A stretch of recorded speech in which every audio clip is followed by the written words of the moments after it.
Okay, class 12. The next session is for properties of determinant. What are the properties? Okay, let us explain the properties.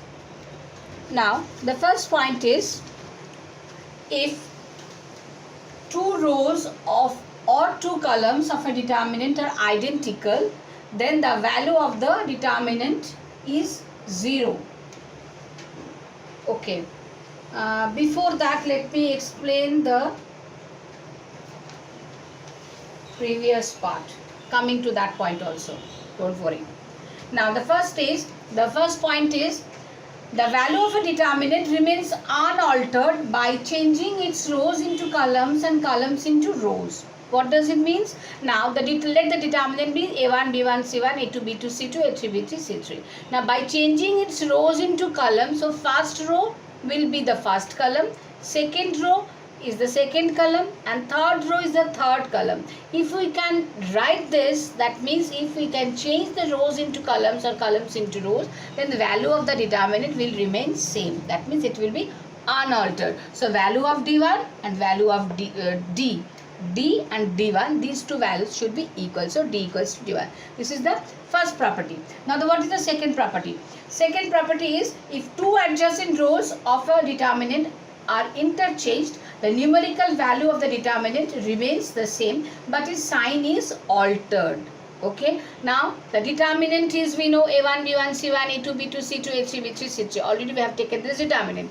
Now the adjacent rows are interchanged. So here R1 and R2, that is first row and second row.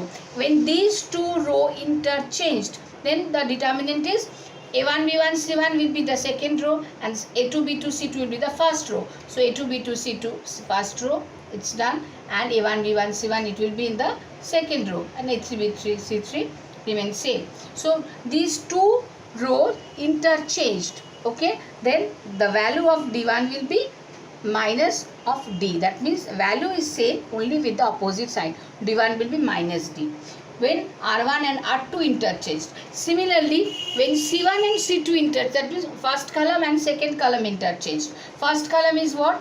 A1, A2, A3. A1, A2, A3, and here here second column and second column and third column interchange. So make it C2 and C3. Okay, second A1, A2, A3 remains same, and C1, C2, C3, this is the third column. Now this will be the second column, and B1, B2, B3, this is the second column, it will be the third column. So C2 and C3, these two are interchanged. Same thing again. So D2 value and D value, this will be same. So D2 equals to D with the negative sign. So D2 equals to minus D. Next, coming with the third property, that is, if two identical rows or two identical columns if we get in the determinant, then its value will be 0. Already I have said initially. So D1 is equal to A1, B1, C1, A1, B1, C1, A3, B3, C3. Why? Because these two rows, already we have made these two rows equal. That means these two rows identical means its value is also identical. Value equals to 0. Okay, next property, some property number 4. What is the property? If each element of a row or column of a determinant be multiplied by the same quantity, then the determinant is multiplied by that quantity. D equals to A1, B1, C1, A2, B2, C2, A3, B3, C3. Okay, and D1 equals to, say, the first row remains same, A1, B1, C1, and the second row multiplied with one scalar quantity, that let that be M. So MA2, MB2, MC2. Third row again remains same, A3, B3, C3. Now these can be written as D1 equals to M into D. This M can be taken out of the determinant. So if we take out of the determinant, it will be the original determinant. So A1, B1, C1, A2, B2, C2, A3, B3, C3. So this is again D, so M into D. So D1 equals to MD. Similarly, if any one column is multiplied with one scalar quantity, let the first column is multiplied with K. So K1, Ka2, Ka3, and the second column and the third column remains same. That is B1, B2, B3, C1, C2, C3. Then again same thing, K can be taken out of the determinant. So we can write D2 equals to KD. This is the fourth property. Now coming with the fifth property. That is the last one. Okay, what is the fifth property? The value of the determinant remains unaltered if each element of a row or column is increased or decreased by a constant multiple of the corresponding elements of another row or column. Okay, let me explain now this part. No place is there, so let me drop the board first.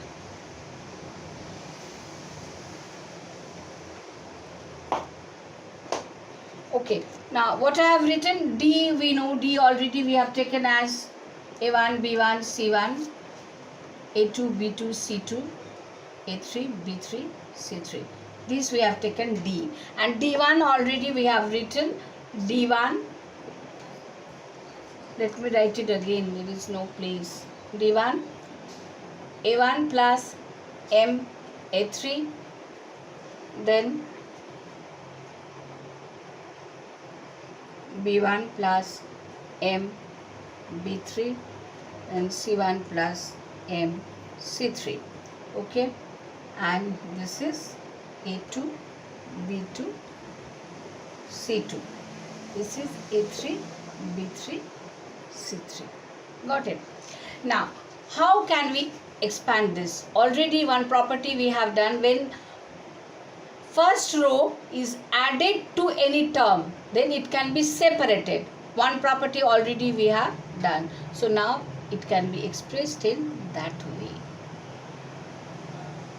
What we will write here? A1, A2, A3, B1, B2, B3, C1, C2, C3. A1, A2, A3, B1, B2, B3, C1, C2, C3. Okay. And here what we can write? MA3, MB3, MC3.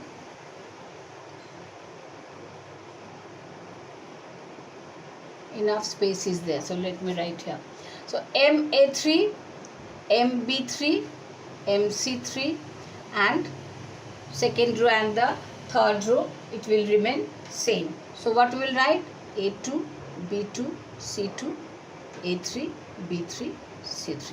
Okay, as M is multiplied, the last property already we have done. When a scalar quantity is multiplied to any row, then that quantity can be taken out of the determinant. When it will be taken out of the determinant, easily it will be M, A3, B3, C3. Okay, so what we will write? Say this part will remain same, A1, B1, C1. This will remain same, no need to write here. Plus here we can write M into this. So what we will write here? A3, B3, C3, A2, B2, C2, A3, B3, C3. Now look, here again first row and the third row, these two rows are identical. Again property number 3, we know when two rows or two columns are identical, the value of the determinant will be 0. So this part we can discard, this part will be 0. So normally then what we will get? We will get the original one. That is A1, B1, C1, A2, B2, C2, A3, B3, C3, which is equals to D. That is D1 is equal to D. Understood? I think all of you have understood very well. Now we will start the next video with the exercise. Okay, coming with the next video for the exercise.